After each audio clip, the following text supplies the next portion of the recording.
আমরা একটু দেখার চেষ্টা করি যে এই যে সংসদে লোকসভায় আসন বিন্যাসটা গতকাল পর্যন্ত ঠিক কেমন ছিল। লোকসভার স্পিকারকে চিঠি দিয়েছেন 20 জন বেসুরো সাংসদ। চিঠিতে 20 জন তৃণমূল সাংসদের সই রয়েছে। এরা আলাদা ব্লক চাইছেন, আলাদা ব্লক চেয়ে এরা লোকসভার স্পিকারকে এরা চিঠি দিয়েছেন। তাহলে এবার কি এই বিদ্রোহী ব্লকে সুদীপ বন্দ্যোপাধ্যায়কে আমরা যেদিকে দেখতে পাচ্ছি, এবার কি তাকে ওই অন্যদিকে যেদিকে পাল্লা ভারী সেদিকে দেখা যাবে? এই নিয়েই জোর জল্পনা, কারণ আজ সকালেই তিনি শতাব্দী রায়ের সঙ্গে দিল্লিতে গেছেন এবং গিয়েই তিনি কেন্দ্রীয় মন্ত্রী পরিবেশ মন্ত্রী ভূপেন্দ্র যাদবের বাড়িতে গেছেন এবং এই ভূপেন্দ্র যাদবের বাড়িতে এই বিদ্রোহী সাংসদরা বৈঠক করেছেন। যে বৈঠকে ছিলেন মুখ্যমন্ত্রী শুভেন্দু অধিকারীও। কথা বলবো এই নিয়ে কমলিকার সঙ্গে। কমলিকা, সুদীপ বন্দ্যোপাধ্যায় দীর্ঘদিনের সঙ্গী মমতা বন্দ্যোপাধ্যায়ের উত্তর কলকাতার সাংসদ, যিনি লোকসভায় দলনেতা ছিলেন একসময় তৃণমূল কংগ্রেসের, তাকে সরিয়ে অভিষেককে দায়িত্ব দিয়েছিলেন মমতা বন্দ্যোপাধ্যায়। সেই সুদীপ বন্দ্যোপাধ্যায়ও এবার বিদ্রোহী। কত বড় ধাক্কা এটা নেত্রীর কাছে? তাহলে এবার অঙ্কটা কি হতে চলেছে? দেখো, এটা অবশ্যই একটা খুব বড় ধাক্কা, কারণ সুদীপ বন্দ্যোপাধ্যায় এমন একজন যিনিও বহুদিনের মমতা বন্দ্যোপাধ্যায়ের সঙ্গী। তবে তিনি এই প্রথমবার না, এর আগেও একবার তিনি হাত ছেড়েছেন 2004-এ, সেই সময়ও তিনি হাত ছেড়েছেন। এবং সুদীপ বন্দ্যোপাধ্যায়ের কিন্তু এমন আজকে এই বেসুরোরা হয়েছে, সুদীপ বন্দ্যোপাধ্যায়ের কিন্তু বরাবরই একটা মান অভিমানের পালা দলের সঙ্গে থেকেই গেছে, সেটা 2004-এই হোক আর যখন সংসদের অধিবেশন চলছে তখনই হোক। তবে যেটা বিষয়, যেটা আমরা সূত্র মারফত জানতে পারছি, যে কাল গোটা দিন কিন্তু এই বিষয়টা নিয়ে টালমাটাল চলে। সুদীপ বন্দ্যোপাধ্যায় বিভিন্ন লোকের সঙ্গে কথাবার্তা বলেন, যেটা আমরা সূত্র মারফত জানতে পারছি। এবং আজকে সকালবেলা তিনি যখন শতাব্দী রায়ের সঙ্গে যান, তখন এই জিনিসটা স্পষ্ট হয়েই যায় যে সুদীপ বন্দ্যোপাধ্যায়ও এবার বেসুরো হতে চলেছে, বা এই যে বেসুরোরাই তো এখন সুরে এসে যাচ্ছে মনে হচ্ছে। কারণ যে 28 জন সাংসদ রয়েছে তৃণমূল কংগ্রেসের, তার মধ্যে যদি আমরা 20 ধরি বা যদি আমরা 21 ধরি, তাহলে নয়তো রইল বাকি 8 আর নয়তো রইল বাকি 7।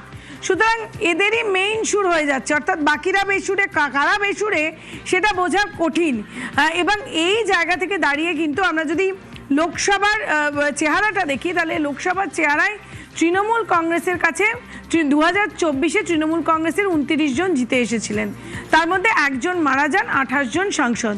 সেই 28 জনের মধ্যে সুদীপ বন্দ্যোপাধ্যায়কে নিয়ে 21 হতে পারে এমনটাই জানা যাচ্ছে। এবং যেভাবে তিনি দিল্লি যান আজকে সকালবেলা শতাব্দী রায়ের সঙ্গে, এবং তারপর তিনি বৈঠক করেন, আমরা জানি কালকেও খুব গুরুত্বপূর্ণ বৈঠক রয়েছে এই বিক্ষুব্ধদের, এবং তারপর সোমবার একটা বড় কিছু হবে, অর্থাৎ সোমবার তারা অধ্যক্ষের কাছে যেতে পারেন এমনটাই খবর রয়েছে। সুদীপ বন্দ্যোপাধ্যায় বিরোধী এই তৃণমূল কংগ্রেসের দলনেতা ছিলেন, তাকে সরিয়ে দেওয়া হয়, তারপর অভিষেক বন্দ্যোপাধ্যায়কে আনা হয়। এবং এমনও হয়েছে যে উত্তর কলকাতায় সুদীপ বন্দ্যোপাধ্যায়কে সরিয়ে তাপস রায়কে তখন আনা হয়েছিল, তখনও মান অভিমানের পালা চলে। এবং এই যে কুণাল ঘোষ যেরকম আমাদের সহকর্মী আবিরকে জানালেন, এই মান অভিমান এবং সুদীপ বন্দ্যোপাধ্যায়ের সম্বন্ধে কান পাতলে এটা জানা যায় যে দলের প্রতি তিনি বরাবরই বেশ কিছু মান অভিমান এবং বেশ কিছু প্রশ্ন তিনি বিভিন্ন জায়গায় তুলেছেন। সুতরাং সুদীপ বন্দ্যোপাধ্যায়ের যাওয়াটা অবশ্যই তিনি খুব গুরুত্বপূর্ণ, অবশ্যই তিনি আরও নাম্বার বাড়াবেন। কিন্তু তার যে এই যে তৃণমূলের প্রতি রাগ, এটা মাঝে মাঝে হয়ে থাকে। তবে এরা খুব এই যে বিরোধী বিক্ষুব্ধ যারা, তারা এবার আরও তাদের দল, যে সেই দলটা ভারী হলো, এটা খুব স্পষ্ট। এবং সুদীপ বন্দ্যোপাধ্যায় জাতীয় স্তরেও সুদীপ বন্দ্যোপাধ্যায়ের যথেষ্ট নাম রয়েছে। একদমই কমলিকা। এবং মমতা বন্দ্যোপাধ্যায়ের সঙ্গে রইলেন কতজন সাংসদ, সেই সংখ্যাটা এখন একেবারে হাতে গোনা যায়, এবং এই সংখ্যাটা আরও একজন হয়তো কমতে চলল। সুদীপ বন্দ্যোপাধ্যায় বিদ্রোহী শিবিরে যোগ দিতে পারেন, জোর জল্পনা।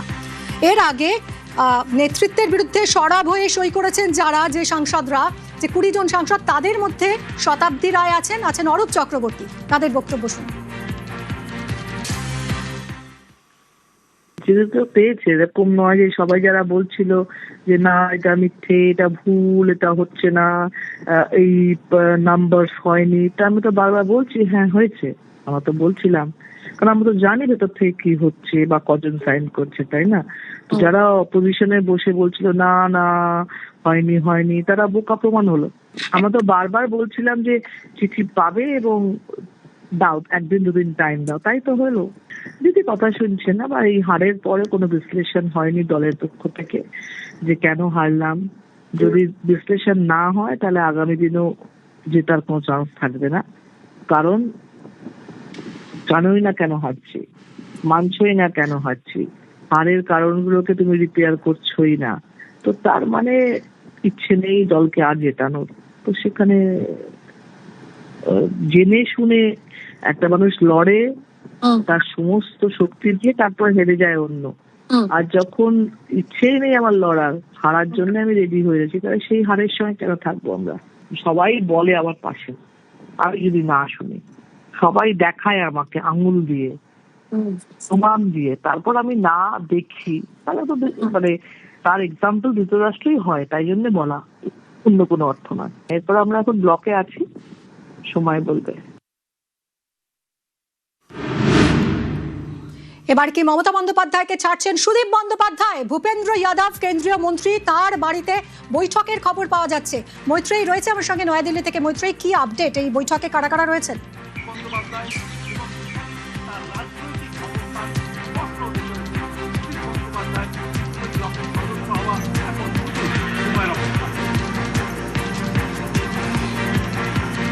মৈত্রেয়ীর সঙ্গে আবারও আমরা যোগাযোগের চেষ্টা করছি। সুদীপ বন্দ্যোপাধ্যায় কি এবার মমতার হাত ছাড়ছেন? বেসুরোদের সঙ্গে সুদীপ বন্দ্যোপাধ্যায় সকালেই শতাব্দী রায়ের সঙ্গে দিল্লিতে এসেছেন সুদীপ। বিজেপি নেতা কেন্দ্রীয় পরিবেশ মন্ত্রী ভূপেন্দ্র যাদবের বাড়িতে লোকসভায় তৃণমূলের প্রাক্তন দলনেতা। বেসুরো ব্লকে সুদীপের যোগ নিয়ে জোর জল্পনা। ইতিমধ্যেই 20 জন সাংসদের এই বেসুরোর সাংসদরা তারা আলাদা ব্লকের দাবি জানিয়েছেন এবং এবার এই বিদ্রোহী সাংসদদের সঙ্গে হাত মেলাতে পারেন সুদীপ বন্দ্যোপাধ্যায়ও। মমতা বন্দ্যোপাধ্যায়ের দীর্ঘদিনের সঙ্গী সুদীপ বন্দ্যোপাধ্যায়, উত্তর কলকাতার সাংসদ।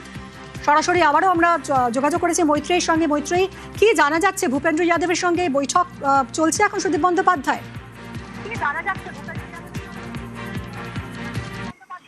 দেখো, আধ ঘন্টা আগে সুদীপ বন্দ্যোপাধ্যায় তিনি ভেতরে প্রবেশ করেছেন এবং খুব তাৎপর্যপূর্ণভাবে তিনি প্রবেশ করেছেন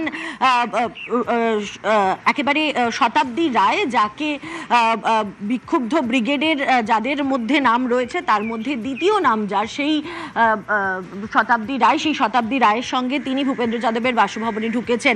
আজকে বিমানবন্দর থেকেও দুজনকে একই সঙ্গে নামতে দেখা গিয়েছিল এবং তারপরেই এই মুহূর্তে ভূপেন্দ্র যাদবের বাসভবনেই তিনি এখনো পর্যন্ত রয়েছেন বলে আমরা সূত্র মারফত জানতে পারছি।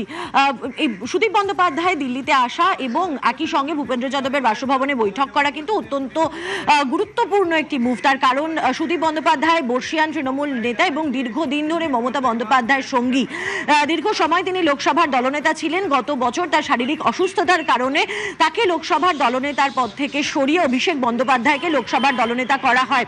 এমনকি তারপর থেকে সুদীপ বন্দ্যোপাধ্যায় সংসদে, যেখানে তার আগে লোকসভায় দীর্ঘদিনের সাংসদ সুদীপ বন্দ্যোপাধ্যায়কে নিয়মিত লোকসভায় দেখা যেত অধিবেশন চলাকালীন, সেখানে সুদীপ বন্দ্যোপাধ্যায় কার্যত তার আশা বন্ধ হয়ে গিয়েছিল। তিনি একেবারেই অনিয়মিত হয়ে পড়েছিলেন। তার শারীরিক অসুস্থতার কথা বলা হয়েছিল, কিন্তু শারীরিকভাবে কিছুটা সুস্থ হওয়ার পরেও তিনি লোকসভায় আসতেন না, সংসদের অধিবেশনকে তিনি এড়িয়ে চলতেন।